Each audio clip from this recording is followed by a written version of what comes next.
Real talk, I didn't even know about dogs, and my kids got the dog. They brought him home from the shelter, and I didn't even want him. They're like, can we keep him? I said, nope. I said, where'd you even get this dog? They're like, we got him from the shelter. I was like, ugh. Probably something wrong with him. Can't keep him. And then my kids started crying and screaming like the dog had gambling debts. Please, Dad, if you don't let us keep him, they're gonna kill him. I was like,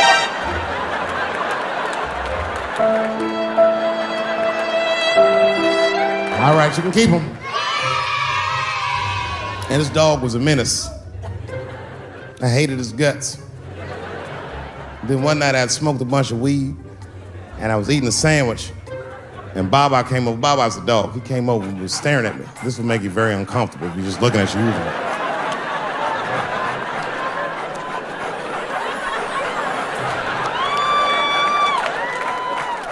I had to give him a piece of my sandwich so he'd go away. And that's how we became friends. Now, if you see me walking down the street with Baba, I ain't got no leash or nothing. He walks right next to me. If I stop, he'll stop. And if I go, he'll go. And all my friends are like, yo, Dave, that is dope. How you train Baba to do that? I've never trained Baba. Just a messy eater. If I drop food and Baba's not around, all I gotta do is call him. Baba! He's a black dude's dog, so he doesn't come right away. He peeks first to see what's going on.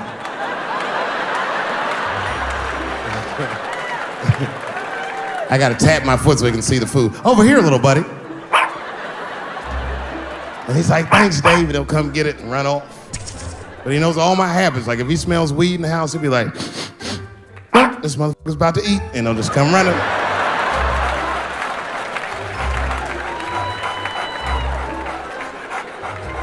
Baba got me through a very difficult time in my marriage.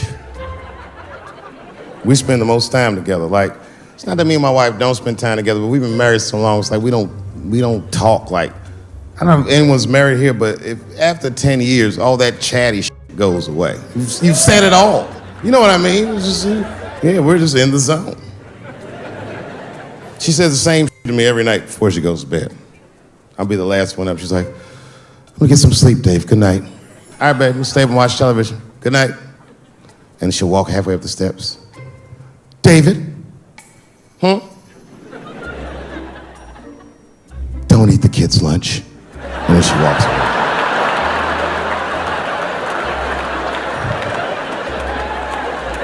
Well, the crazy shit is I don't even eat their lunch anymore. Back in the day, I used to eat that shit. You know how that goes. I might smoke some weed in the middle of the night and she'll leave neatly wrapped sandwiches all over the kitchen. I'm gonna eat it. What's the big deal? Why can't she just make another one in the morning? I mean, it's like, I got sons anyway. And sons love everything their dads do. My kids will be at school the next day, just look like, oh, Dad bit my sandwich. Oh, shit. I came home from the road, this is not long ago. I've been gone for, if you can picture, I was gone for weeks and weeks. And when I came back, nobody was home. Now, one person in my family thought that maybe I'd like to see them when I got back. Like, they knew when I was coming back, but they just weren't home. And that was a wake-up call. You know, like when my kids were little and the tour bus would pull up to the house, these motherfuckers would spill out. Dad is home, hooray! And they'd hug me and kiss me, and then as the years went on, they'd get less interested. Hey everybody, look, it's Mr. Promises back from the road.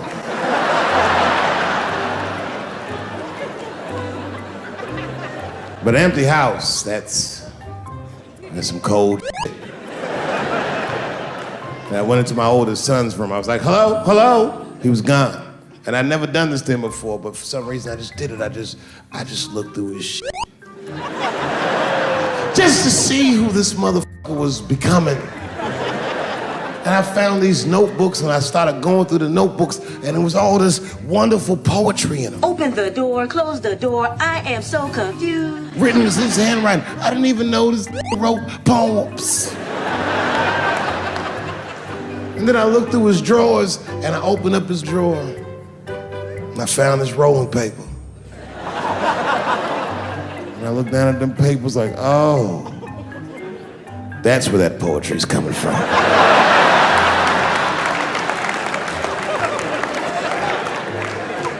And that broke my heart. I mean, I smoked weed, but I mourned my son's innocence. And I cried a little bit. And I took his papers upstairs to my room. Rolled some weed that I'd hid from the family. And I got really high. And then I got paranoid, so I put his papers back how I found them. So he wouldn't know what I was up to. Won't even know that that happened till he sees the special. Yeah, I found your papers. I was at home with my son, and he said, Dad, I need $250. He's only 12 years old, so I freaked out. What's going on? Somebody trying to kill you? He said, no. Kevin Hart's coming to town, and I wanted to see his show. I said, well, how much are the tickets? He said, they're $125. I said, God damn, mine are only $80. I said, well, why do you need $250 then? He goes, because I want to go with you, Dad, please. And there it is. So I took him to the show. And we sit right up front, the lights go down, and one opening act after another goes on. Then Kevin takes the stage, crowd goes f***ing nuts. Thousands of people. I was furious.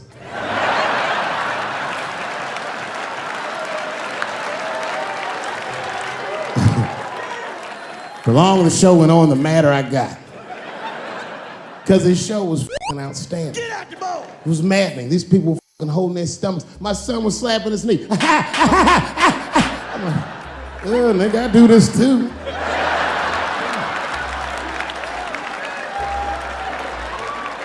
Kevin says, good night. The crowd goes crazy. And then everyone starts walking to his door and the lights come on. And then my son is just standing there looking at an empty stage. People are pushing past me and nobody's recognizing me. I'm like, man, this place f***ing sucks. I said, come on, son, let's get out of here. And then my son looks back at me and he says, Dad, please, I have to meet him. I was like, oh my God. So I took him backstage. I've known Kevin for years, but can you believe I was scared to knock on his dressing room door? I almost said, son, I haven't seen him for a long time, but and one of Kevin's goons opened the door. Hey, what's up, Dave Chappelle? What you doing, man? It's good to see you, brother. What you doing in this area? This is a terrible area. Yeah, actually, I live around here. Listen.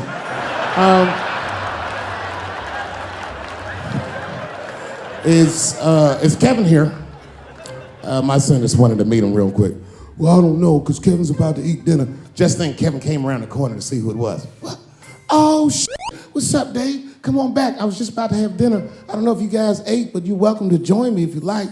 And then my son pushed past me some cold shit. He goes, actually, Mr. Hart, we haven't eaten in several hours. Bruh.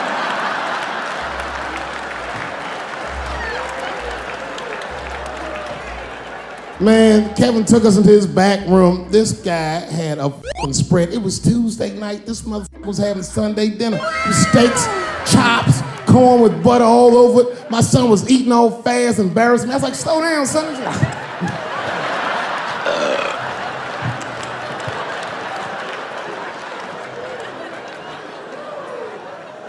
Then I looked over in the corner. There was a box. Custom-made jerseys for the local team. Each one was hand-stitched, and on the back they stitched on the K Hart.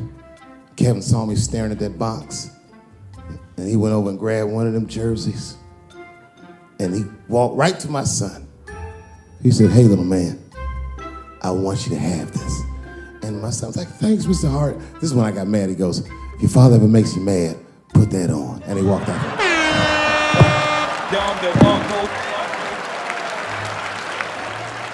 Oh, that was some cold shit. Then I realized, I looked up what Kevin made on Google. I couldn't believe that shit. Kevin is the first comedian that a Drake song could be about. Kevin could walk around his house and sing All Me, and the whole song would still be true. Got everything, I got everything. I cannot complain, I could buy. I don't even know how much I really made. I forgot, it's a lot. that, never mind what I got. Ho, shut up! I had a limousine driver.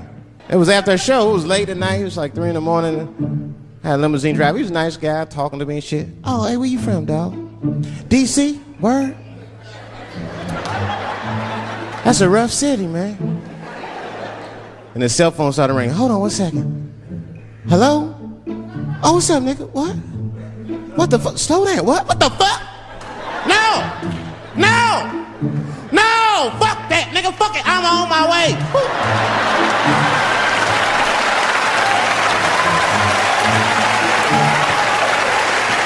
Hey.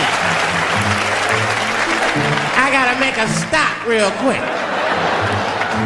At 3 o'clock in the morning. I didn't know he was taking me to the ghetto at first. I started looking out the window. I was like, what the fuck? It's gun store, liquor store, gun store. Where the fuck are you taking me? This don't look good. He didn't say shit. He just pulled up in front of an old rickety building that looked like a project. Now, I'd never been there before. I'm not sure if it was a project, but it certainly had all the familiar symptoms of a project. A fucking crackhead ran this way.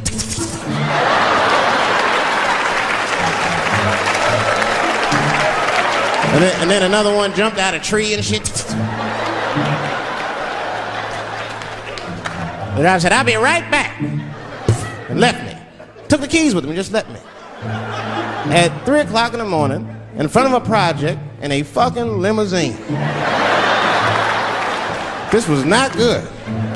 I was like, man, I gotta look around and see if I can see some landmarks and figure out where I'm at. Might have to escape on foot. Now, this is when I knew I was in a bad neighborhood. You only see this in the worst neighborhoods. Remember, it's 3 o'clock in the morning. It's 3 o'clock in the morning. I look out the window.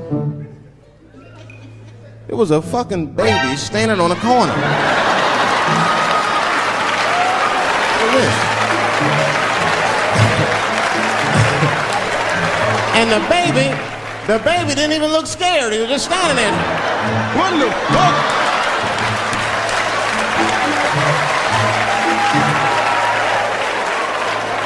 I mean, it made me sad, really. You know what I mean? Because I wanted to help the baby. I was like, I don't trust you either. I'm sorry. Click. Click.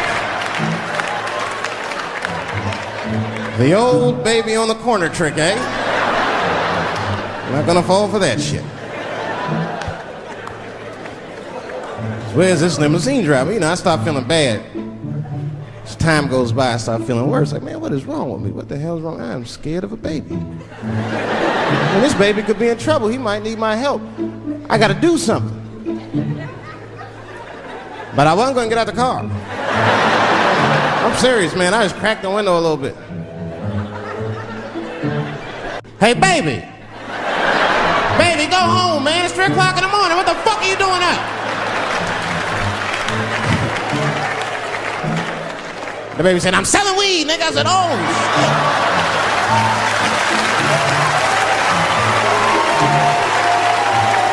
I wasn't expecting that. I'm sorry, I had to buy 2 bags from him to calm my nerves. Let me get 220. Got back in the car and rolled me a joint, man. So, that shit was scary, man. Every once in a while, like a crackhead would come up to the car and look in the window. It was like Jurassic Park and shit. He'd be looking on the car. Hey, get out of here, cracky. That baby was still standing there, man. Then I started feeling bad again. Yeah, weed make you feel guilty sometimes. You know. Man, what is wrong with me, man? I have just bought weed from an infant. I can't condone this kind of behavior. What am I thinking? I can't let the fear ruin my morals. Gotta do something.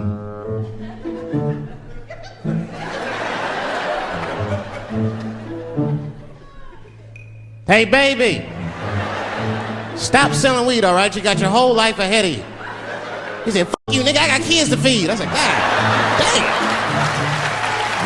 How old are you, young man? You. 24? You don't know shit. You don't know shit. You gotta Google shit that I lived through. See, this is why I lock motherfuckers' phones up. Seriously. Because the young kids, you guys, look, you need to take a break from that. We all need to break. just from that technology, just for a minute. You know, I'm from a different time, young man, a dark time to you. I'm from a time that I didn't even used to know who was on the phone until I answered the shit.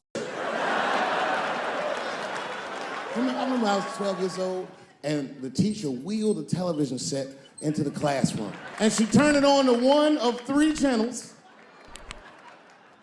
And she said, class, the space shuttle is taking off, and we're all gonna watch it take off. Man, that shit was going great for like 3 to 5 minutes. That's right, you remember, it fucking exploded. Right on television. Everybody on board. Dead, immediately presumed dead. It was so bad, the teacher looked at all the kids and was like, you can go home. Bye, have a great time. It's a damn national tragedy. This was Cold War America. The Russians were laughing at us.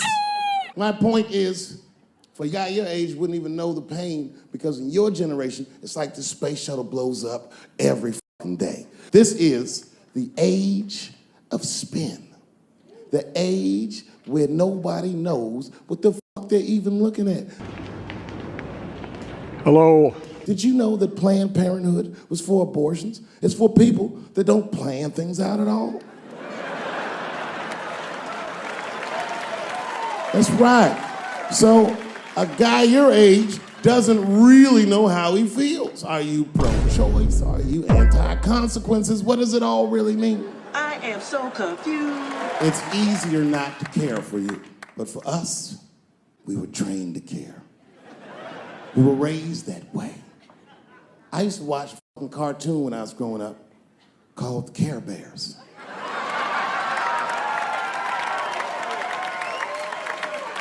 It was about a fucking group of teddy bear people. They were like teddy bears, but they were like people, and they were all different colors, and they all fucking just walked around caring. They cared about each other and everything else. They all had different designs on their stomachs, and the designs told you something about what they might be like inside. Very, very loving group of beings. And when shit got real bad, as nice as those teddy bears were, they didn't get mean faces, they got determined. And the leader would say, come on guys, it's time for the Care Bear Stare! Bombastic sideline. Criminal offensive sideline. And them little teddy bears would lock arms and stare at the problem. And I'm not even bullshitting. Actual love would shoot out of their chest and would dispel anything that was f***ed up. It burns! Oh! Oh! Oh! We gonna hang out with Rick James tonight, you know what I'm saying? And here he comes out the room, and I look at him, I seen like an orange, his aura or whatever, I seen it. He was orange. He started kicking it, and he was mad nigga, man, which was, you know, right up my alley. I'm one of the baddest of all time. One of the best singers, one of the best lookings you've ever seen. Hold my drink, man. He walk up to any chick, lick the whole side of their face, man. I'm Rick James, bitch. Enjoy yourself. We got closer, started hanging out. My brother didn't do any of this. So at night, when Eddie would break out, we would all be getting crazy and wild. And if I was hanging with Rick, he had this thing with me where he used to always like f with me, man. I don't know what started it. You know, he was hanging out with the big dogs, you know. Charlie didn't know he was doing crazy things, and I had to straighten him out. Sometimes I had to go upside his head. Things escalated to the point where, you know, my man got too familiar, and I ended up having to whip his ass, man, you know, because, you know, he would step across the line. Habitually, he's a habitual line stepper. First time, you know, I had to end up whipping his ass. We went to Studio 54. We walking up into the VIP section, and I'm looking around to see who's there, and looking at the girls and everything, and all of a sudden I heard something go, Charlie Murphy! That was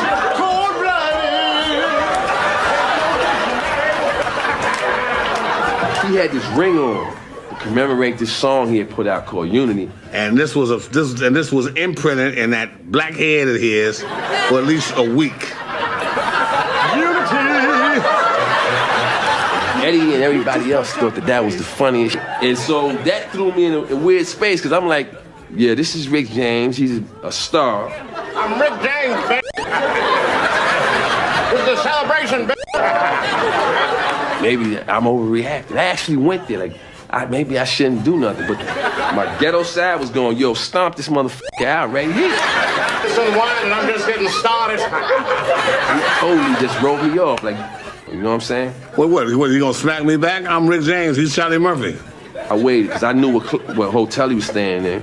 Eddie and them went home, and I said, y'all be right back. I shot over to the hotel, went up to his room, knocked on the door. So then, he comes in there, and I said, look, I'm Rick James.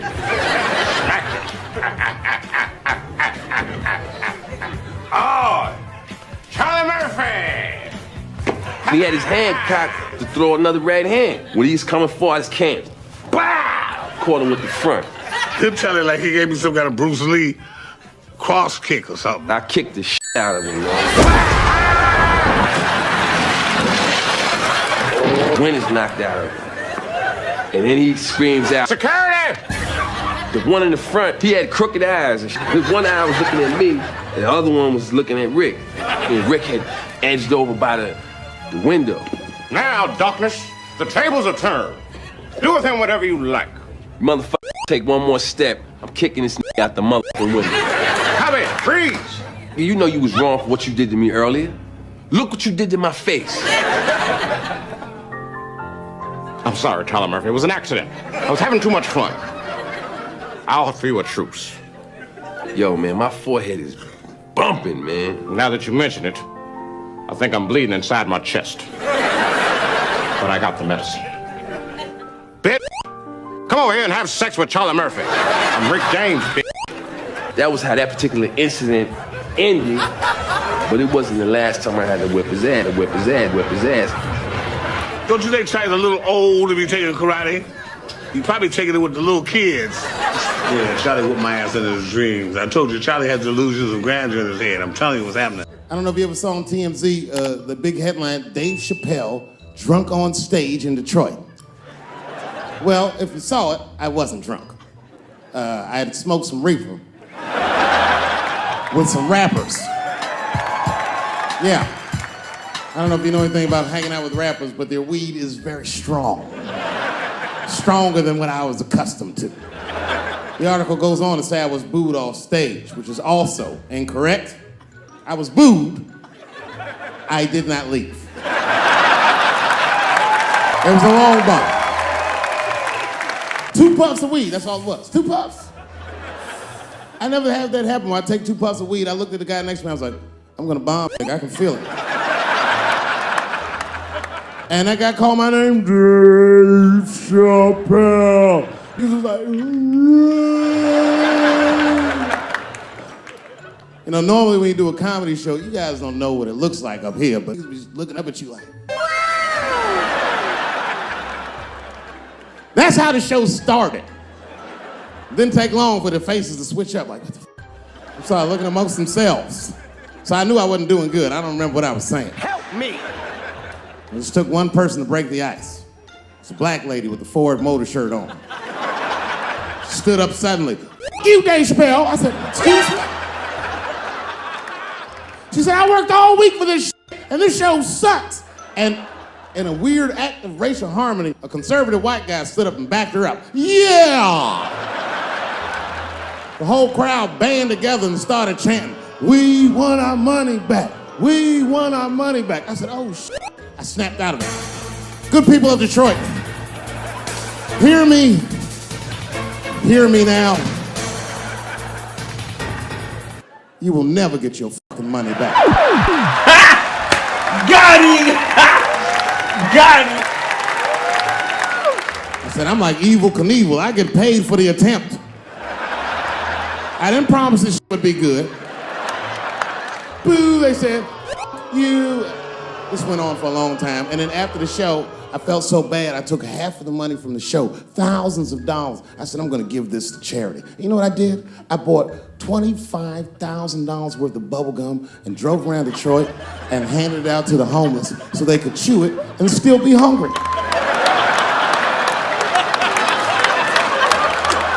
I was very mad at Detroit that night. Because not only did I bomb, I had to go back to the very same room the next night and do it all over again. Fucking nightmare. That would be like if you were having sex with a woman and for some reason, this would never happen, but for some reason, she had a mouse trap in her. You get caught in the trap. And then you got to her again tomorrow night. I'd still do it, but you know, I'd be careful the next time. The old mouse trap in the trick, eh? Fool me once.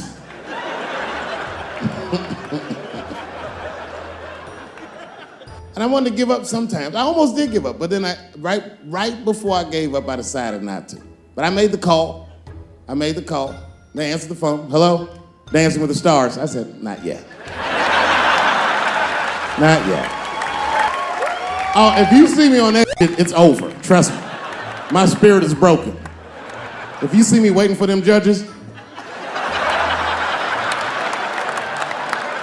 Boy, DC has changed. It's different now. There's a lot of white people walking around, isn't it? It is what it is. New white people. You can't scare these white people. I tried. Roll up on them. Boo! The hell is wrong with you? Those days are over. Now, I was hanging out with a friend of mine. He's a white guy, you know. We were just hanging out. And we were lost in the city, you know, we were smoking a joint. Now, I don't know if it's a coincidence that we were lost and high and shit, but...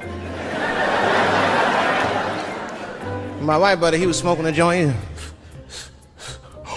Dave, it's the goddamn cops.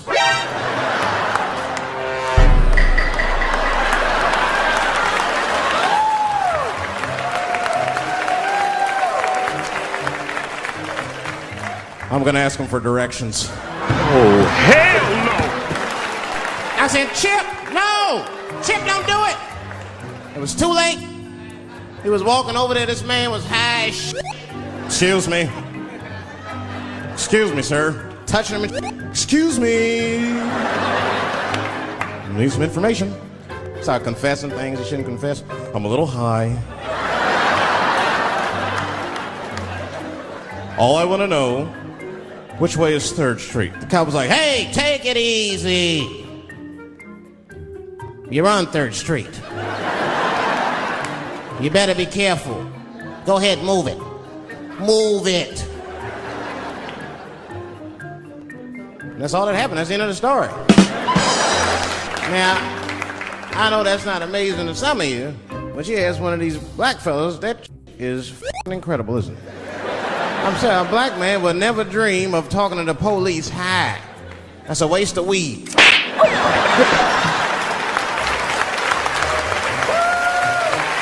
Serious. That's how it is. But at the time, I didn't think there was anything racial about it. I was just like, man, Chip, you got fucking lucky. You better be careful. But then another time, me and Chip are driving. I'm not driving. Chip is driving, and he's driving a little crazy. He's been drinking. I don't like to let my friends drive drunk, but, you know, I was smoking a joint. I couldn't really say to the guy.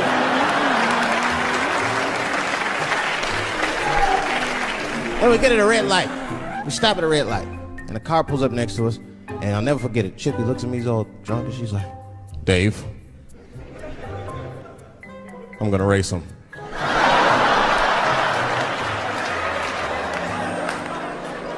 I knew it was a bad idea, but I was high.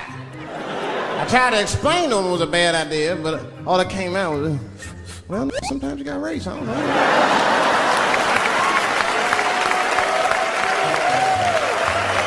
Man, that light turned green and Chip took off, zigzagging and so no one could pass. The other car didn't even know he was racing.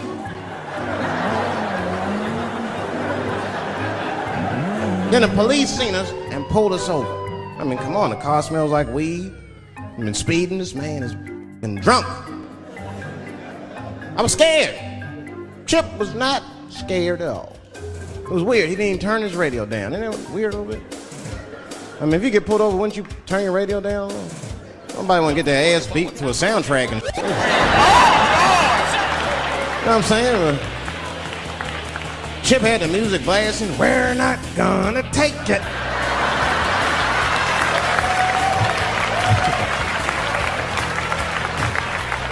Look at me and said, Dave, just relax. Close your butt cheeks. Just relax. Let me do the talking. You wanna know what he said? This is almost exactly what he said. I couldn't believe it. He says, oh. Sorry, officer, I didn't know I couldn't do that. I was fucking shocked. The cop said, well, now you know. Just get out of here. Just get the fuck out of here. Chip said, okay, I will, sir. Thank you. What? What's wrong with you, Dave? I didn't know I couldn't do that. He said, that was good, wasn't it? Because I did know I couldn't do that. I mean, really, what the fuck are we doing?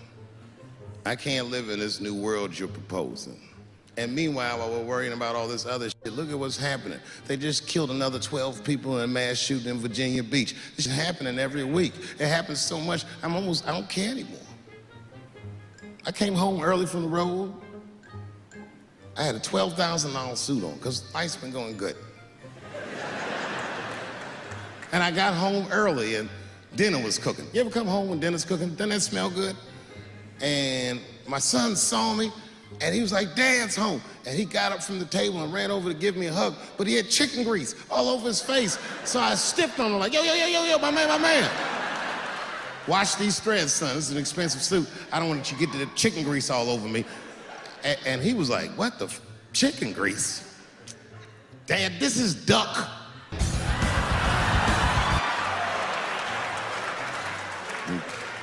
A tear came out of my eyes. I never dreamt I'd do so well in life that I'd raise a nigga with duck grease all over his face.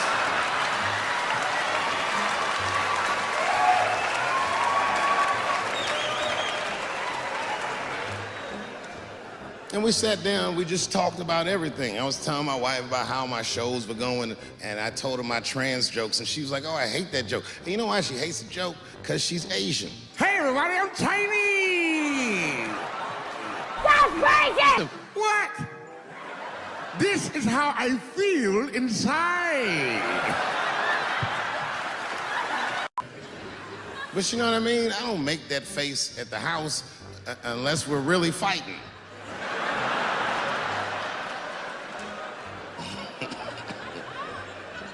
And me and her, like, we weren't arguing, but you know what I mean? She was just like, you need to stop doing that. And then I tried to change the subject. I go, how is school going, boys? And my sons tell me, well, we didn't have school today, technically. I'm like, well, what's going on? He said, well, there was like a school shooting drill. I never heard of this. You know what this is? They have drills that they make kids do where they practice what to do if somebody comes to shoot up their school. I'd never heard that before. I was like, what the f? Then I had to tell my sons the truth. I didn't want to tell them this shit. Son, listen to me. F that drill. If somebody comes to your school and wants to shoot it up, I'm just gonna be honest with you. You probably gonna get shot. I'm just being real. You got a famous dad. I talk a lot of shit. They're gonna be gunning for you, little buddy. Just stay low and run in a zigzag pattern, and don't try to save anybody, son. Do you understand me?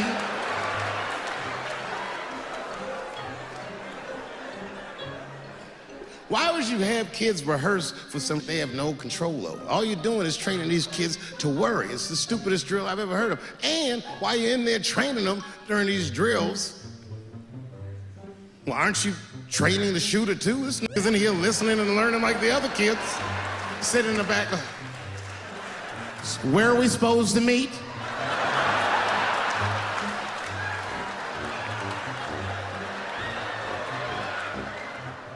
If you're a parent, it is terrifying. It is real scary. All the parents is looking at each other crazy. Because we know as parents that one of us is raising the shooter. Just don't know which one of us it is. All we know for sure is that if you're a white parent, the chances that it's you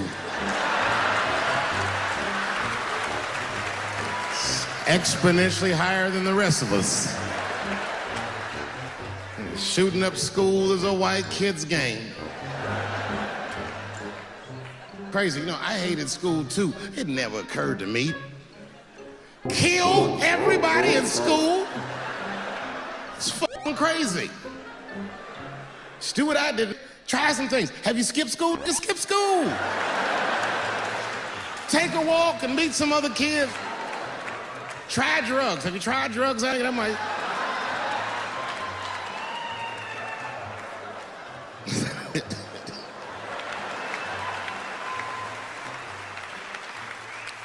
If you're in a group that I made fun of, then just know that I probably will only make fun of you if I see myself in you. I make fun of poor white people because I was once poor. And I know that the only difference between a poor black person and a poor white person is that a poor white person feels like it's not supposed to be happening to them.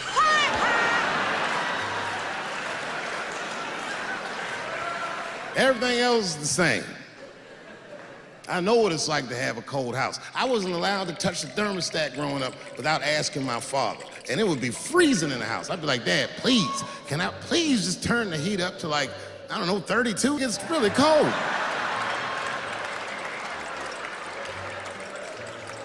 And my dad would say, just put more clothes on, David. Got all three of my outfits on. When you look at me, I'm freezing up here.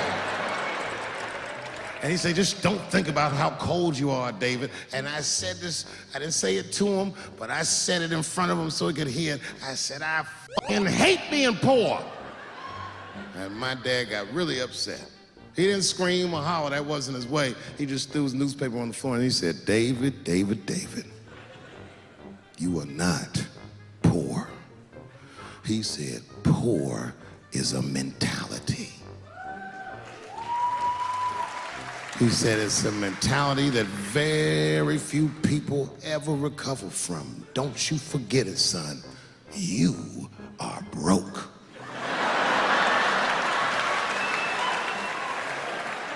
He said, these are just financial circumstances that I hope to overcome one day very soon. And I said, well, Dad, whatever you want to call this, it's wildly uncomfortable. 6 months later. There was a big dance coming up in the middle school. I was 12 years old. I said, Dad, can I go to the dance? He said, of course you can go to the dance. I want you to get out and meet some more kids. I said, great. It costs $3 to get in. And my dad said, ooh. Sorry, son, I don't have it. I was like, what the fuck? You don't have $3? Well, then how are we alive, Dad?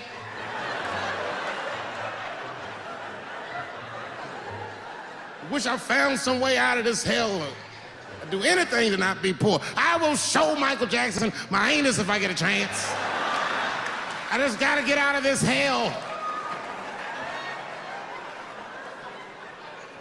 Dad said, if you want to go to the dance bad enough, I tell you what, if there's some money in the change jar, get the money from there.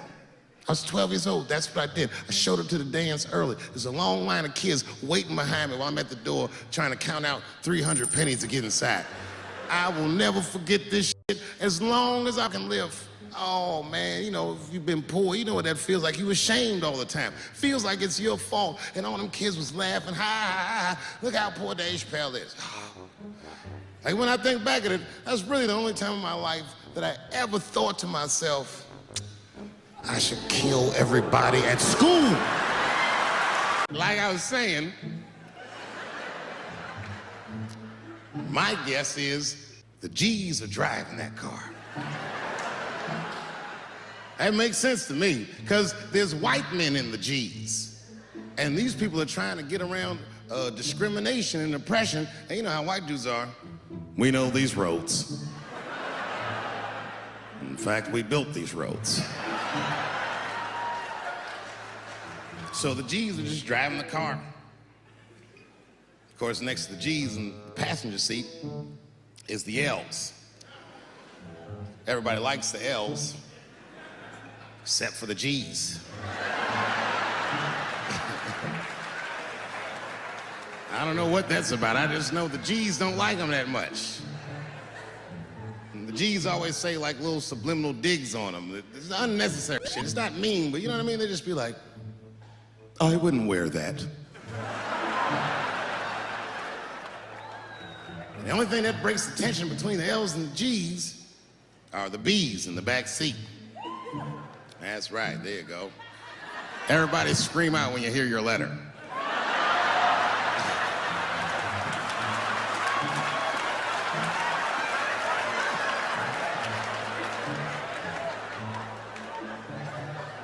If it's one thing that the L's and the G's agree on, is that the B's are fucking gross. They seem greedy to the L's and the G's, you know what I mean? They're just sitting in the backseat like, yeah, man, I'll fuck anybody in this car. What's going on, man?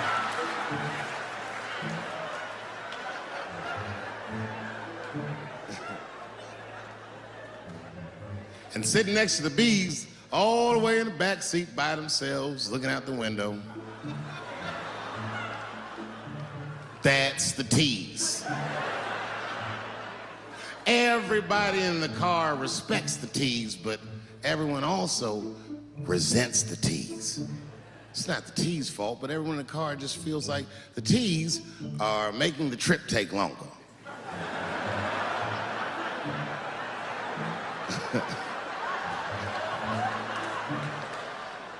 Anything the T's say gets on everybody's nerves. And then the T's don't even say anything bad. They just be in the back talking to themselves. I'm hot. Shut up. Shut the up, okay? What? Just said I was hot. Could you pull over at the next exit? I need to use the restroom. There is not a restroom for you for 4 states. Will you just shut the fuck up so we can get where we're going?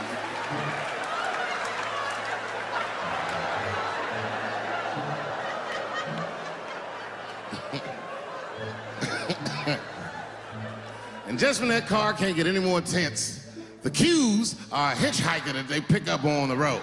Some white dude in booty shorts is walking down the freeway.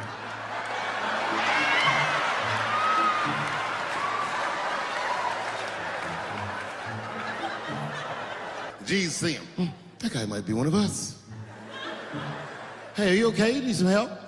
And he come over there with them booty shorts leaning on the window. Hey, what's going on, fellas? Lady. Whatever pronoun makes you feel comfortable in the back. Yeah. I don't really know where I'm going. I don't know if I'm gay or I'm straight or whatever. All I know for sure is that I really want to get in this car. I came back here where I started because I will shoot my final Netflix special tonight. That's right. And after this, it's time to make America wait again. I've done too well.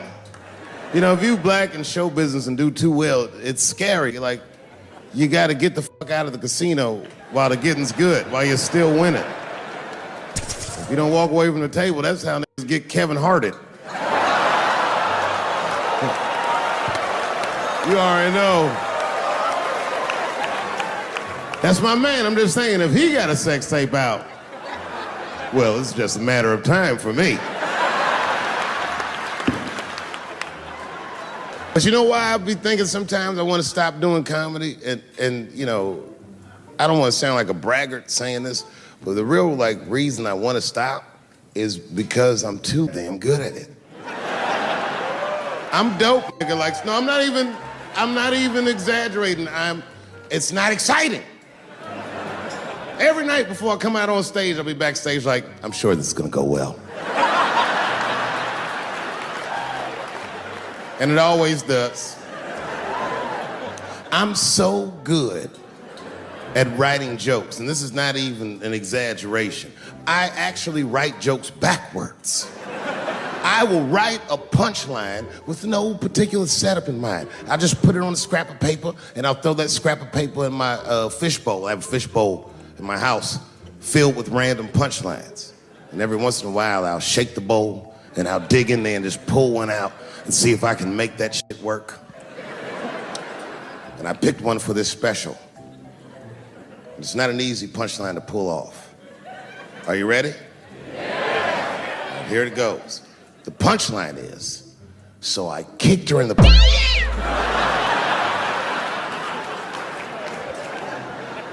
I haven't finished the joke yet. I just know whatever happens in the beginning of the joke, at the end of the joke, for some reason, I'm gonna kick somebody in the... And it's going to be hilarious. And you know what's weird? I've always been this talented.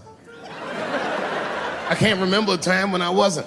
You know, when I was growing up, I was probably about 8 years old, and at the time, we were living in Silver Spring. Yeah.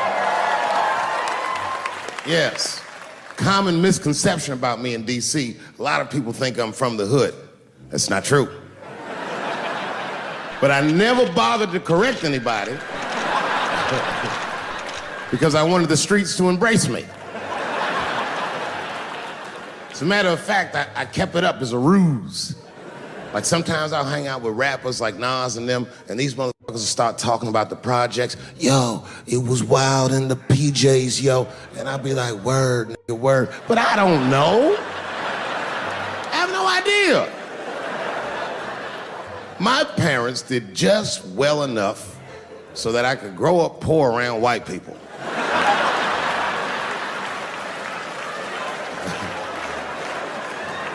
And to be honest, when Nas and them talk about the projects, I used to get jealous because it sounded fun. Everybody in the projects was poor, and that's fair.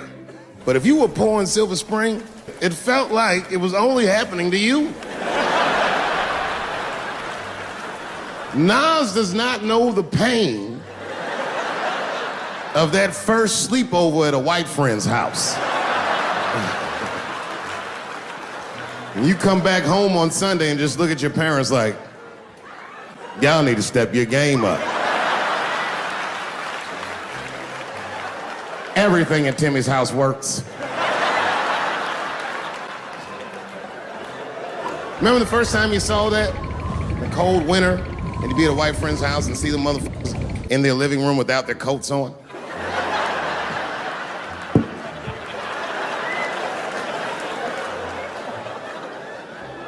Timmy was one of my first white friends, like, in my life, man. He's a good dude, too. He moved to Silver Spring from Utah, of all places.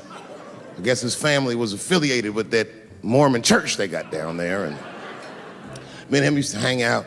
And one day I was at his house, we were just hanging out, and Timmy says, Dave, why don't you stay for dinner tonight? I said, oh, man, I'd love to, but I can't. If I'm not home before dark, my mother will kill me. That was a lie. My mother had several jobs. I hadn't seen her in like 3 or 4 days. And the only reason I lied to Timmy was because at that point in my life, it was my experience that white dinner wasn't delicious. It ain't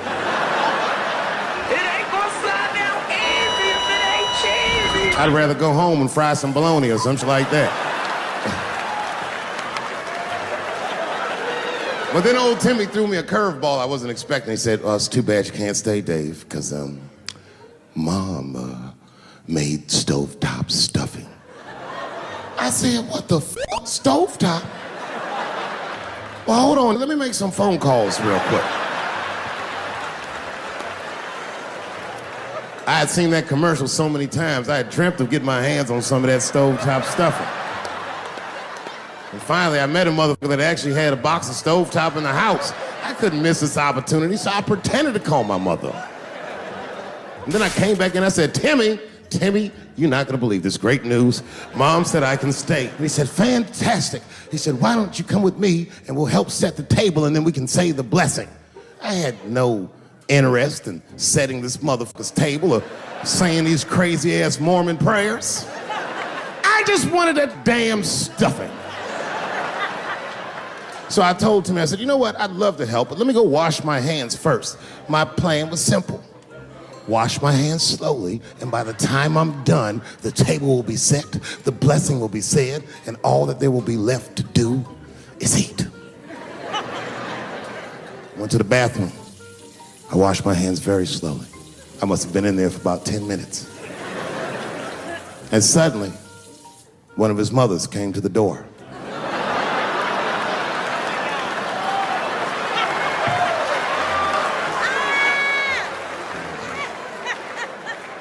She was like, hi, David, right? I said, yes, ma'am. She said, Timmy tells me that you're planning on staying for dinner. I said, I hope that's not a problem, ma'am. She says, no, it's no problem. In fact, we'd love to have you. It's just that we weren't expecting company. And I'm afraid there's not enough stovetop stuffing for everybody. So I kicked her in the... Bam! Ladies and gentlemen, I told you I'm dope. I told you what I was gonna say and you still didn't see it coming. And that's why I make the big bucks. Just afraid of being attacked. Happens to the best of us. Don't ever forget what happened to that French actor. You know what I'm talking about? Jussie Smollett. He's a very famous French actor.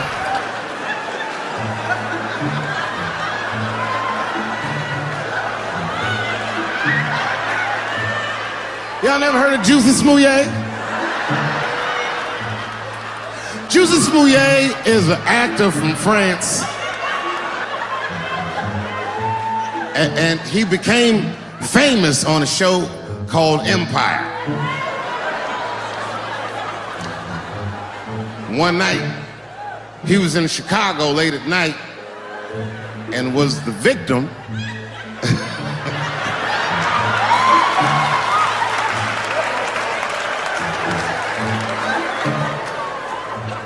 He was the victim of a racist and homophobic attack. You see, Jussie Smollett is gay and he is black, not just French. Oh, it was a crazy story. Apparently, when he was walking down the street late at night, two white men came out of the shadows with MAGA hats on, beat him up, put some bleach on him, and ran off into the night. Bye, have a great time. International news. And everybody was furious, especially in Hollywood. It's all over everybody's Twitter feed and Instagram page. Justice for Jussie and all this shit.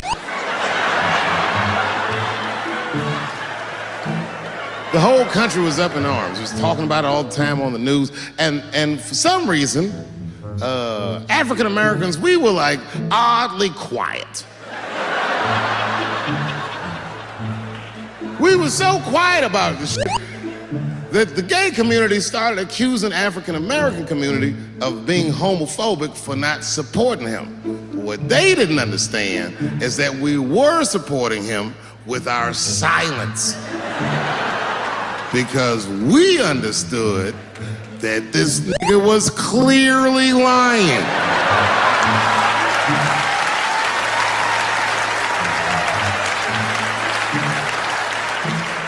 None of these details added up at all. He said he's walking down the street in Chicago and white dudes come up to him and say, hey man, aren't you that from Empire? Does that sound like how white people talk? I know white people, they don't talk like that. They would never say that. It sounds like something that I would say.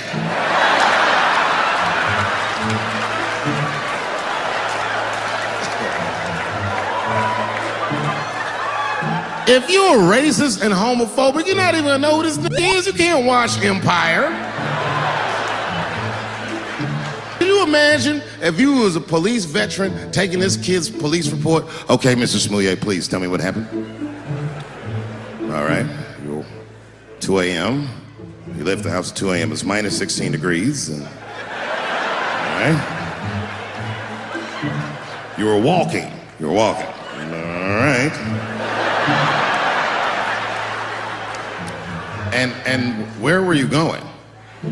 Subway. Sandwiches?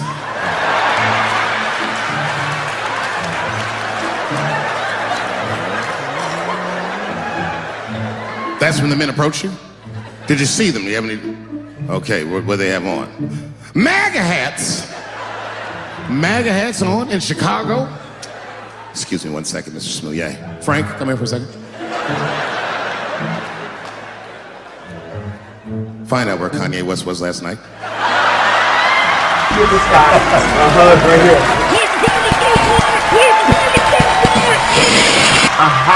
So black people are very afraid of the police.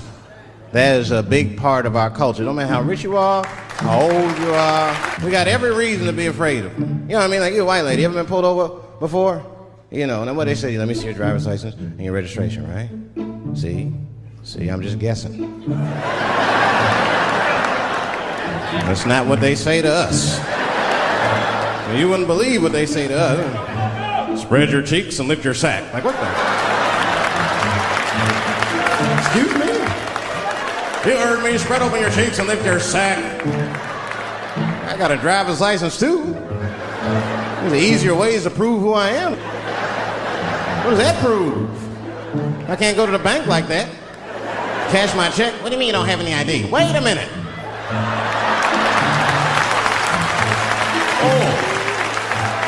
Oh, I'm sorry, Mr. Chappelle. Right this way. Why didn't you spread your cheeks in the beginning? Scared of them. I'm serious, man. You ever be at a red light, the police might pull up next to you. It won't be no big deal for you, but you know what? I'll fall apart. Oh, don't look over there, nigga. I'm serious. I mean, I'd be scared to talk to the police when I'm sleepy. Oh my God. That was on PCP, Johnson. I had to use necessary force. You saw him. No paperwork. Just sprinkle some crack on him. Let's get out of here. Serious. They know we know the law. Every black dude in this room is a qualified paralegal. He knows the law. I mean, if one of us even start to do something wrong, an old black man would pop out of nowhere. You don't do that. That's 5 to 10. Watch out. Well, we know the laws and the penalties.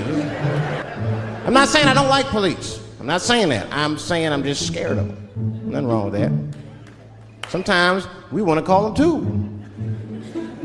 Somebody broke into my house once. It's a good time to call them, but House is too nice. It ain't a real nice house, but they never believe I lived it. He's still here. Oh my God.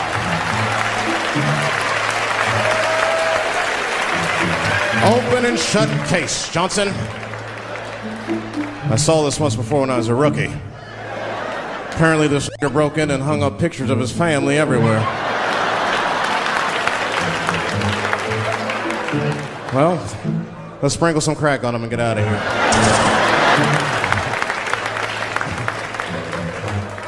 Oh, you know, that's that whole brutality thing. See, that's common knowledge now. There was a time when only minorities really knew about that. I'm not going to say white people didn't believe us, but you were a little skeptical. You were a little skeptical. I mean, I don't blame you. And then Newsweek printed it, he knew it was true. And then the Newsweek white people were like, oh my God. Honey, did you see this? Apparently the police have been beating up Negroes like hotcakes. It's in the May issue. I mean, really, how could you know, though? How could anyone else know? You know. I mean, maybe you should have seen something a little suspicious. Don't you think it was like a little suspicious? It's a little suspicious. Every dead black person the police find has crack sprinkled on them. I mean, come on. Come on, man. Who gets shot and sprinkles crack on themselves? Nobody would do that. Bam! Oh!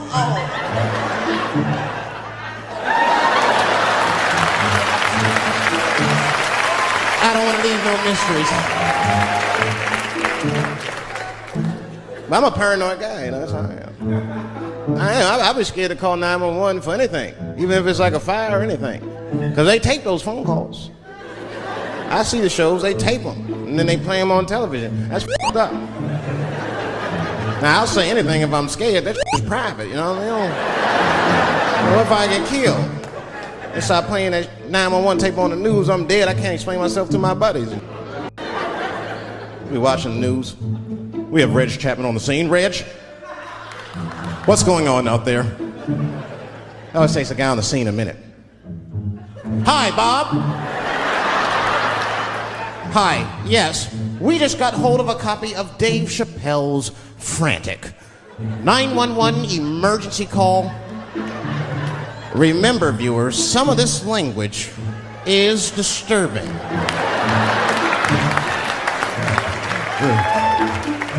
Hello, emergency. Help! Help, motherfucker, they're coming to get me! Just calm down, sir, where are you? Oh, I know myself.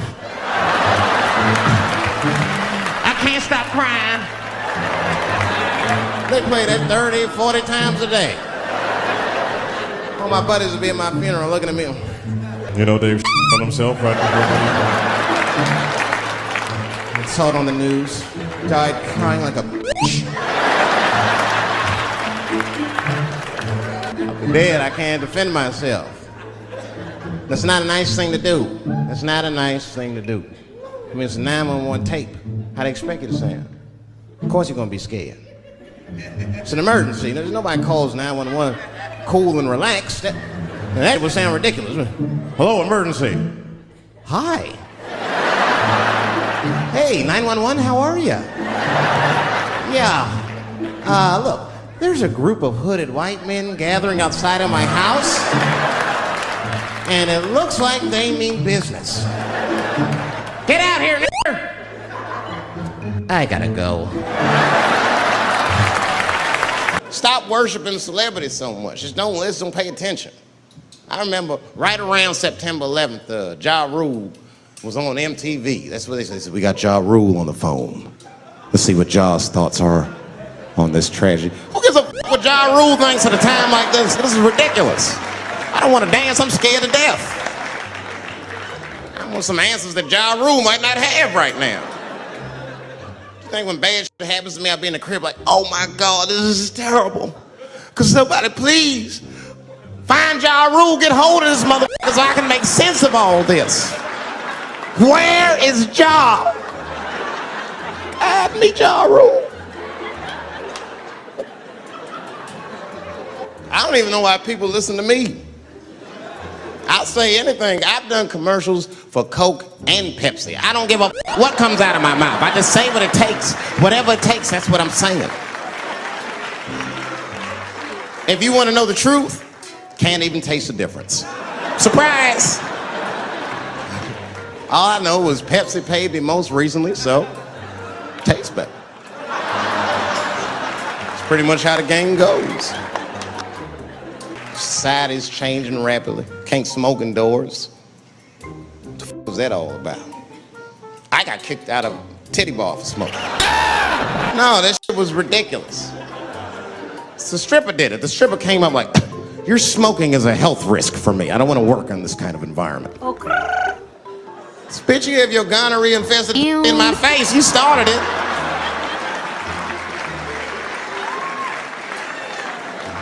And they threw me out. It's the dirtiest place I've ever been thrown out of. And just to give you an idea of what I mean by dirty, lap dances at this place, $3. It's f***ing disgusting. And at the same time, who could pass up a sale, son? It was $3. Of course I did it. It's only 12 quarters. Said, I'll break a 5 for that. I've never seen somebody work this hard for $3. This lady must have been a throwback to the Great Depression. She was all over me. It's the first time I ever told a stripper to get off me. All right. Yeah, thank you very much, miss. Thank you. That'll be all. That's enough, thank you. Hey! Hey, get off of me! Whatever happened to lipstick on the collar, lady? I have a streak on the middle of my shirt. How the am I gonna explain this when I get home? 2 hours later. Huh? Oh no, baby, me and Bob were playing basketball and Bob dunked on me, was hanging on the rim and his pants fell down. I was checking him close, I think he's swinging and his butt cheeks might have, his butt cheeks I think caught my shirt. I don't know why I was playing ball in my dress shirt. I just was, it was midnight, I don't know. Just let me think, that's when you know a guy's lying if he say shit like that. Hold on, just let me think. The man ever say that to you? Hold on, just let me think for a minute, can I think?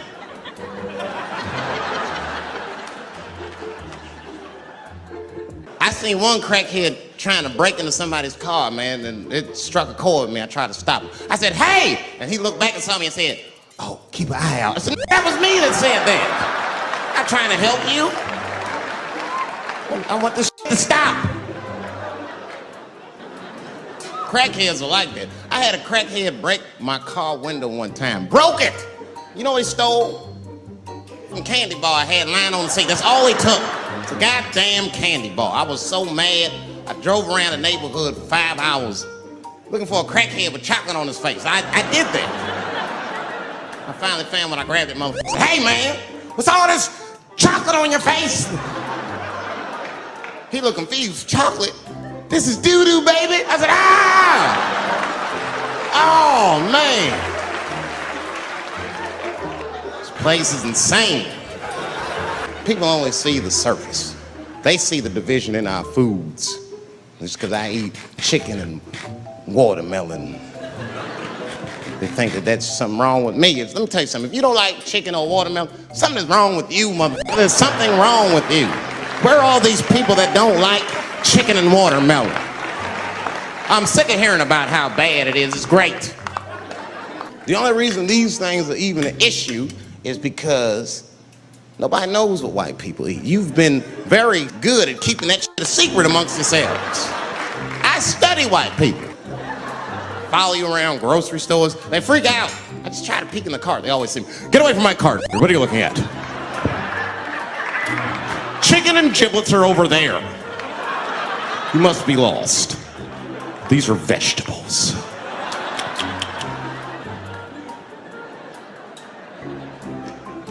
I know what you drink.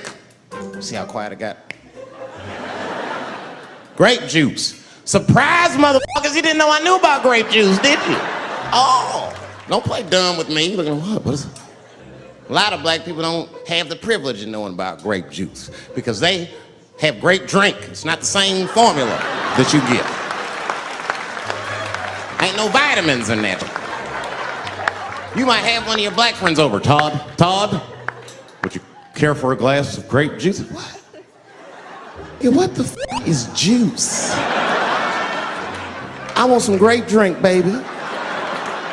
It's purple. I don't think I know what a Grape Drink is. What? I have some apple juice if you want. What the f is juice? I want some apple drink. Scream. Remember that commercial for Sunny Delight when all the kids run in from outside playing and they all run to the fridge? All right, I got some purple stuff, some Sunny D. As soon as you say Sunny D, all the kids go, yeah! Watch the black kid in the back. If you ever see that commercial again, look at that black kid. He'd be like, I want that purple stuff. That's drink, that is drink. They want drink. I want all them vitamins, I want drink. Sugar, water, purple. That's the ingredient, sugar, water, and of course, purple. You know who I feel real bad for is Indians, because everybody thinks they're dead. These motherfuckers are not all dead, all right? With my own eyes, I've seen a gathering of 1,500 Native Americans. They were all gathered in one place. The place is called Walmart in New Mexico. There's Indians everywhere. I'd never seen Indians before. I wasn't even sure if they were Indians. It's fucked up, but I asked one of them. It's not nice, but I seen him in the sports section looking at bows and arrows. I had to say something. Excuse me. I don't mean to be rude. Are you an Indian? And he was cool. Yes. Yes, I'm Indian. Still didn't believe him. I had to test him to be sure. This is fucked up. But I had a gum wrapper in my pocket, so I balled that shit up and I threw it on the floor. And a single tear came out his eye. I said, oh shit. I had so many questions. What tribe are you from? I am a Navajo. I said, word. I studied you in social studies. You're a hunter-gatherer, correct? He said, I guess so. If that's what you wish to call it. I said, why? What do you call it? He said, I am an alcoholic.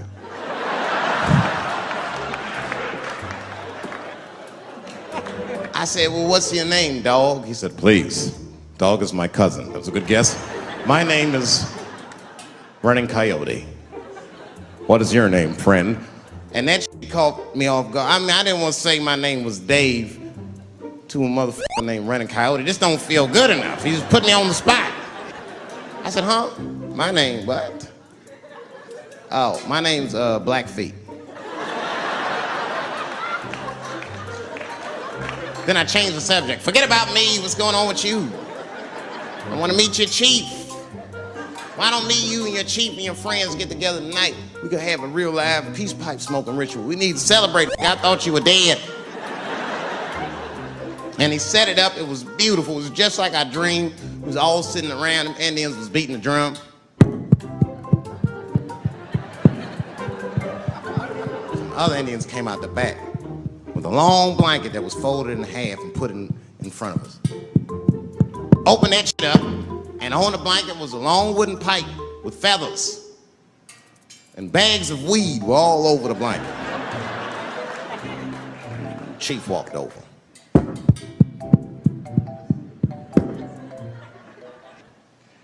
The big ones are 50. The little ones are 25. And these are 10. Have you ever had something happen that was so racist that you didn't even get mad? You were just like, God damn, that was racist. I mean, it was so blatant, you were just like, wow. Like you was watching Mississippi Burning, wow. That happened to me. I was in Mississippi. I was in Mississippi doing a show, and I go to the restaurant to order some food, and I say to the guy, I say, I would like to have, and before I even finish my sentence, he says, the chicken. What the? I could not believe it. Could not believe that shit. This man was absolutely right. I said, how did he know that I was gonna get some chicken? I asked him, I said, how you know that? How did you know I was gonna get some chicken?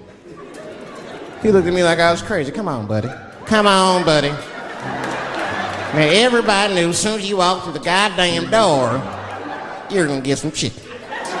There's no secret down here that blacks and chickens are quite fond of one another. Then I finally understood what he was saying, and I got upset. I wasn't even mad, I was just upset. All these years, I thought I liked chicken because it was delicious. Turns out I'm genetically predisposed to liking chicken. I said, why? I got no say in the matter. I got ruined chicken for me. I'm scared to eat it in public. I want somebody to see me and say something. You know what I mean? Like, you be eating some chicken?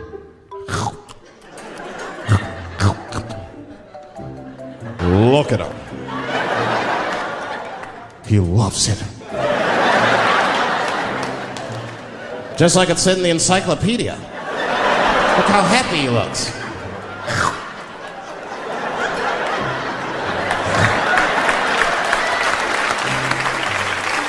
Sometimes this world be too much to deal with. That show business be crazy. That's where the cultures really collide. Show business bring a lot of races together. Sometimes it works, sometimes it don't. This is one thing that happens that's funny. You know, sometimes I'll be on a business call, right? You know, like with a lawyer or something. You know, my lawyers be white, and like we'll be on a call, right? And they'll be like, "Oh, okay, Dave, we're gonna close the deal. Is that fine with you?" I'll be like, "Yeah, that's good for me." Great. You have a good weekend, Dave. I'll be like, "All right, you too, man. Peace." Oh, all right, bye-bye.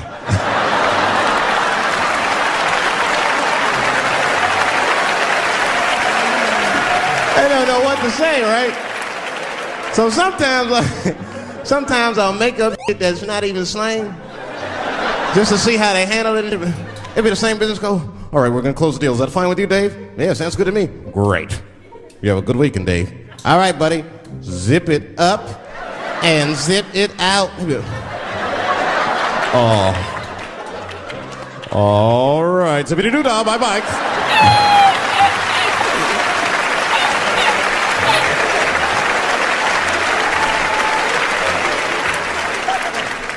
Sometimes, sometimes racism works out in black people's favor. Now, it doesn't happen often. It happens very rarely, but when it happens, it is sweet.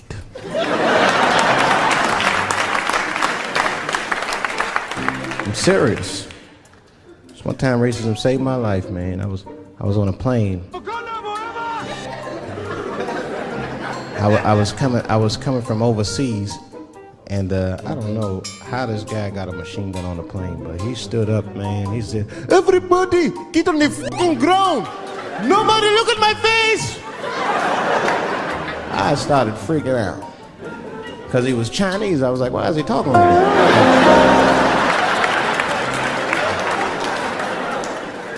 He was screaming and crying. I was the only brother on the plane. Well, I thought I was the only brother. I looked over. There was one other black dude. He was from Nigeria. I looked over at him. He was looking right in my face, man. He didn't say two words to me. He just looked at me. He was like...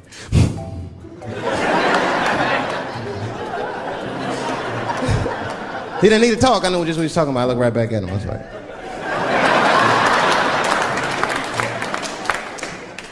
Some white dudes on the front of the plane seen us. They were like, "Oh my God.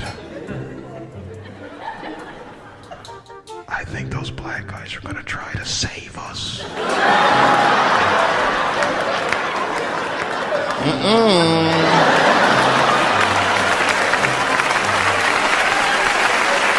We were just communicating that we understood the situation. We were both seeing the same thing. What we understood was simple. Terrorists don't take black hostages. That's the truth. I have yet to see one of us on the news reading a hostage letter. They is treating us good. We all chilling and shit. I'd like to give a shout out to Ray Ray and Big Steve and send some Newport.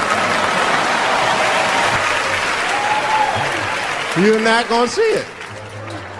Terrorists are smart. They know what they're doing there, They terrorists. They know what black people's bad bargaining chips. No thanks. No thanks. Yeah, no thanks. They called the White House. "Hello? We have got 5 black... Hello?"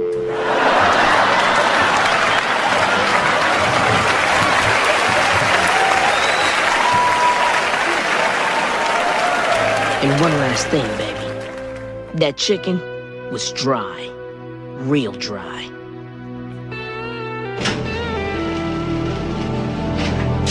I was on a bus that was held hostage. It wasn't life-threatening. I don't want to give you that impression. It was R. Kelly, but the shit was scary, son. It was scary. R. Kelly pissed on his victim. Right before it happened, I was on the bus smoking a cigarette. It's a long story. It's not the coolest shit I ever did. And people freaked out. Sir! Sir, put that goddamn cigarette out, okay? This is everybody's air, sir. I flicked it. I didn't want any trouble. And just at that moment, R. Kelly coincidentally, out of nowhere, pulls the dick out. Jesus is Lord. And I was furious. Because nobody said shit to this guy. They were just looking like, What the fuck? I was the only one on the bus that had the balls to say anything to him. And it's not even like I was brave, really. It was that, you know, I was sitting next to the motherfucker. I had to say something. Come on, dog, you hit my elbows. Stop. Son, stop. That's all I said. I didn't want to say too much. There's something wrong with this motherfucker. He's not wrapped so tight. I didn't want to push him over the edge. As soon as I said something, all these dummies on the bus, now they're brave. He's right. Put your goddamn cock away. I don't want to see this anymore. I don't want to see it either. Yeah! Now the guy flips out. All right, everybody, back up. Back up. Oh. I tried to be nice about this. Now everybody freaks out. Oh my God, it's a biological attack. Oh. I'm caught in the middle. I can't lose my cool. I said, hey, everybody, just calm the fuck down or you're going to get me shot. Let's all just be cool. Let's do what this man says so he'll leave us alone. Now everybody gets quiet.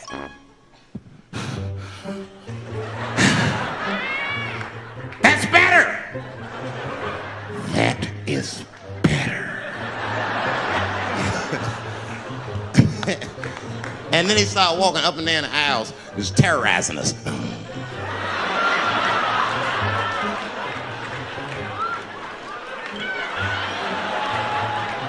And then he starts making demands. You in the pink shirt. Spread your cheeks and lift your sack. Like, what the fuck? Excuse me? You heard me. Spread open your cheeks and lift your sack. Hello, darkness, my old friend. You! Stick your finger in your butt! Why? Oh God, why is this happening? Oh God, oh God. He was working my way. Shit was tight. Just that minute. I got saved, dudes. I was so lucky. This guy at the other end of the bus, he snapped. He lost his mind. I seen it happen. Ah! He screamed out, rush him! And charged him out. Ah! And it was like a movie. This dude seen him coming and shot one off. Ah! I dodged that shit like the Matrix, nigga.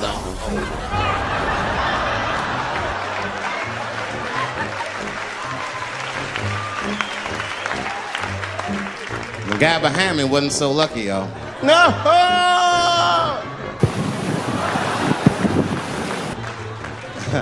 That shit was gross. It didn't kill him, but I'm sure that fucked his day up. You're not gonna have a normal day if R. Kelly pissed on your forehead at 8:30 in the morning. That's a wrap on the rest of the day. Ah! This guy was freaking out. It burns! Oh! Oh! Oh! This shit is deep. I guess he was finished. He came back to his senses. Oh, this is my stop. I said, relax, motherfucker. I had to say something. Relax. Oh, I can't. I got AIDS. I know it. I said, you can't get AIDS from busting on your forehead. That's not how it spreads. I don't even know if that's just true. That's just what I told him, man. He was so scared I had to say something. So I'm gonna tell you right now, if somebody comes in here and puts a gun in my head and says, Chappelle, you got a choice to make. You're either going to jail for a month or we'll let you go, but you gotta let R. Kelly pee on you. I'm not hesitating. Bring in R. Kelly and tell him to stay away from my ass. I need help. What kind of help? I need somebody to help me not have a big... I hate guns, personally. I can't stand them. Yeah, but I have several. I don't want them, but I feel like I need them. Don't forget where I live. I live in Ohio. And anyone that knows anything about Ohio knows that even the word Ohio is an old Native American word. It means, literally, a land of poor white people.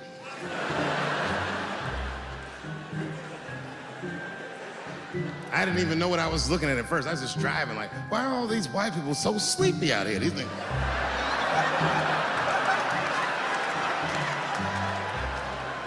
It's really bad.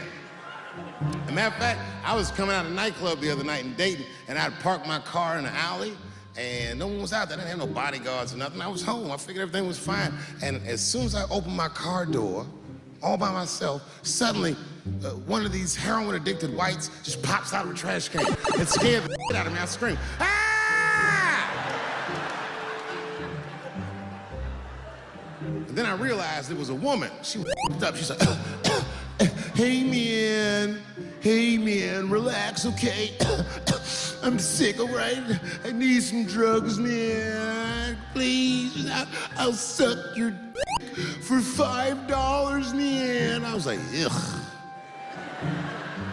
2.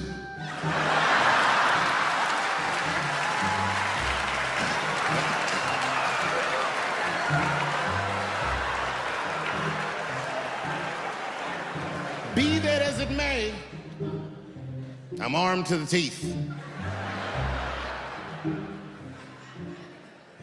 First gun I bought was a 12-gauge shotgun. I didn't want the gun. Remember, though, I'd moved to a farm, and I was sitting there on the porch, and I see a white dude walking across my property, entitled, like he's supposed to be there. He had a rifle over his shoulder, too. Ain't that a I said, what the is this guy doing on my property? I was mad as shit, but I was unarmed. So I ended up just waving to this motherfucker like a bitch. I was just...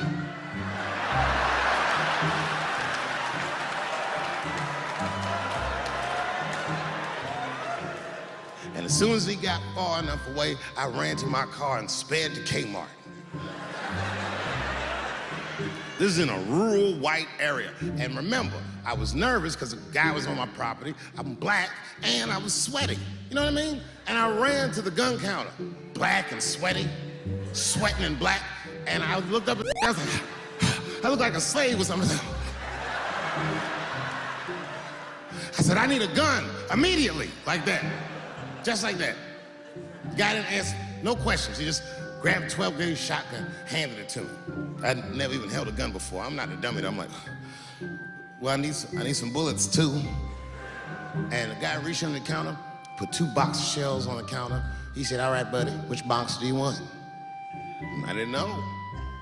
One box had a picture of some ducks on it. The other box had a picture of some deer. I said, well, what's that box with them ducks? He said, oh, that there's Birdshot. And then he goes just like this, I'm not exaggerating, he goes, that won't kill a man.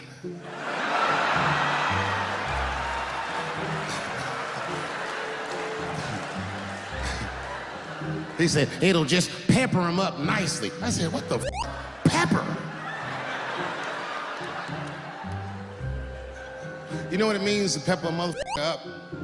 It means that when the shell explodes, hot BBs will shoot out of the barrel of the gun, not killing a motherfucker, but penetrating their skin and shallow flesh. Boy, that's gotta hurt. Hello. Hot BBs? Ha ha! I said, well, what's that box with the deer on it? He goes, oh, that there's Buckshot. That'll put a hole in the goddamn truck if you wanted to. So which box do you want? And he picked the one with the deer up and shook it.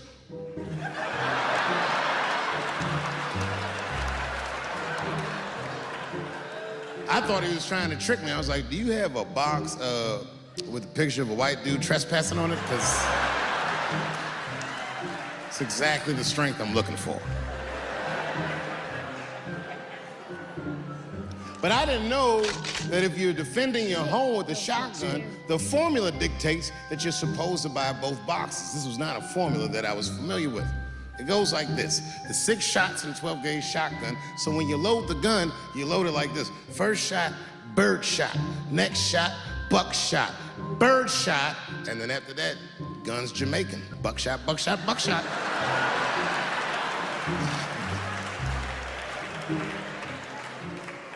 She got to picture it. Okay, like say I'm in bed and I'm sleeping, and suddenly my wife wakes me up. David, wake up.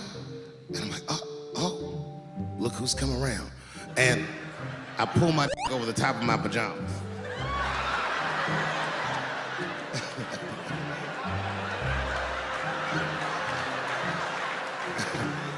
And she says, no, I hear something. I go, oh, this bitch. So I get up out of bed,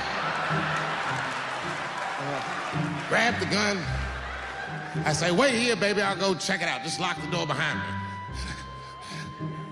Oh my God, she's right there in the kitchen. Is a heroin-addicted white, and he's digging through the change jar by the door. I worked really hard for that change. I gotta do something. So first, I wrap the shotgun. Hey, motherfucker, click clack. That's a test. That click clack sound will stop a rational human being in their tracks. But sure enough, this person is not rational. They're sick on drugs. They're digging in the change. I gotta act fast. This nigga's almost got $1.50. I warned you, Birdshot. And there it goes. Hot BBs will permeate his yellow heroin skin. Remember, I'm not killing him. I'm just peppering him up nice. He lets out a heroin scream.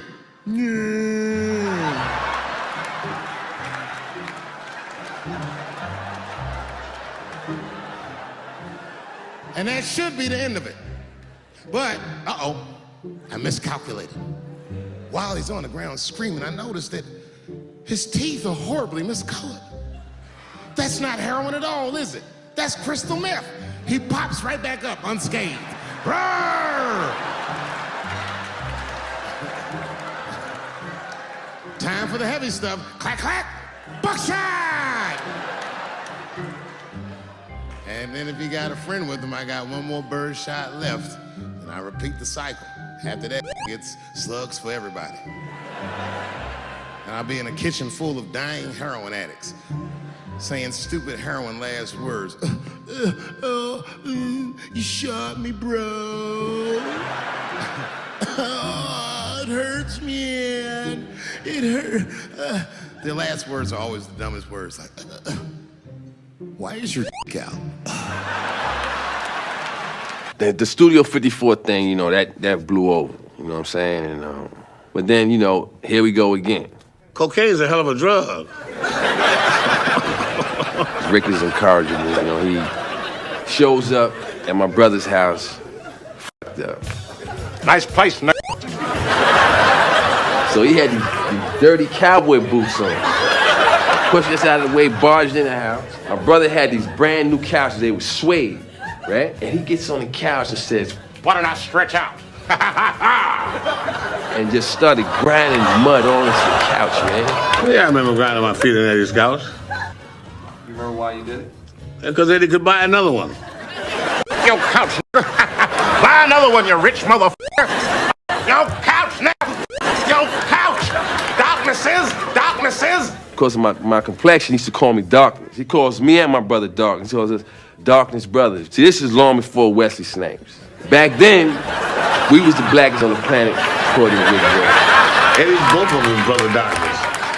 Twin brother Darkness. And we standing there looking at him. He's looking right in our eyes as he grinds this mud. See, I never just did things just to do them. Come on, I mean, what am I gonna do? Just all of a sudden just jump up and grind my feet on somebody's couch like it's you know, something to do. Come on, I got a little more sense than that. Yeah, I remember grinding my feet on Eddie's couch, you know? And then it was like, you know what? Let's handle this. We went over there. Hey, Charlie, baby. Oh. And we held him down. And we just wailed on his legs. You darkness, you black midnight evil motherfucker. Black magic darkness. Raw darkness. You delirious. You were cold as ice. But still, Rick James, even after taking a beating like that, your couch. His legs is like linguine. I've been kicked out of better homes than this. I'll be back, you black motherfuckers. Wide nose having motherfuckers. They said he never gave you niggas money. You don't know how to appreciate you. You know you get another couch. What am I gonna do about my legs, Eddie Murphy? brother, you know, he's a lot more compassionate than I am. He's looking at limos driving off. He said, wow, man, Rick really needs help. I was like, yo, we just gave him some help. Bust his fucking ass. I bet you he won't come over here and disrespect like that again. Wrong. Talking about Rick James, man. Cocaine's a hell of a drug. He's been away for a while, but he's back around. Y'all tell anybody I'll kill you! I'll kill you! He's crackhead in the town. Peanut butter and crap thing. He's having back in the joint. Look out, crack! Here I come! He's Tyrone. We have a very special surprise today. Let's hear it for Tyrone Biggums! Hi, kids. Thank you very much, teacher. It is truly an honor and a privilege for me to be here at Pinehurst School, or whatever your school is called today. I say it's a privilege because it's a violation of my parole to be around children. But enough about that. Hello, little boys and little girls. Kids, y'all are looking at a dead man. I should not be in front of you today. Drugs and alcohol have ruined my life. I started doing drugs when I was little, just like you, fellas. Me and my friends would go home and smoke marijuana after school. Can you say marijuana? Marijuana? That's what I was smoking. Sometimes dipped in embalming fluid. And me and my friends would laugh and giggle and eat all the cookies. It was terrible. Terrible. I can definitely say he was the absolute worst anti-drug speaker in the history of drugs. Then I upgraded to a little drug called acid. Very inexpensive and affordable. Even young children could afford it. It's so bad. I did 2 hits of that.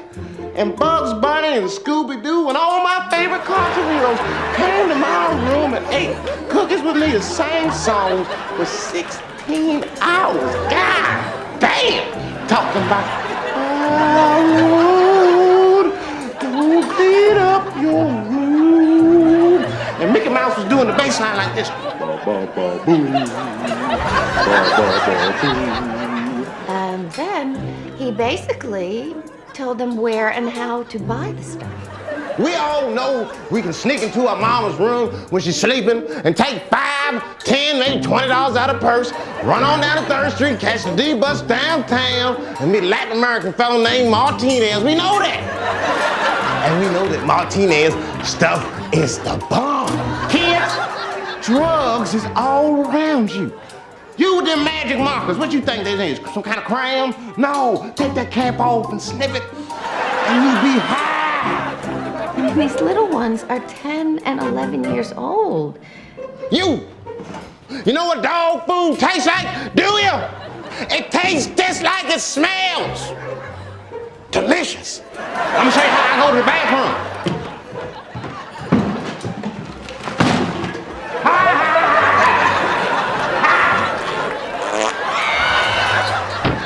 I thought the worst was over. I was mistaken. That, children, was the first time I s***ed for crack. But it wouldn't be the last. Why, one time I seen Martinez, I'm trying to say Biggums for that lovely and moving and graphic story. You welcome, teacher, bitch. Thank you, kids. Goodbye. Why'd you pick San Francisco to shoot your special? This is one of the best towns to ever do comedy, and this is the most historic venue you got as far as comedians are concerned, because Lenny Bruce ripped it down here. All the best came through the Bay. What about Richard? What about Robin Williams, Carlin, Mooney? You don't necessarily have to be the biggest star. As long as you come with it, and people coming out, they like to see live performances because it's a savvy audience. San Francisco, are you ready?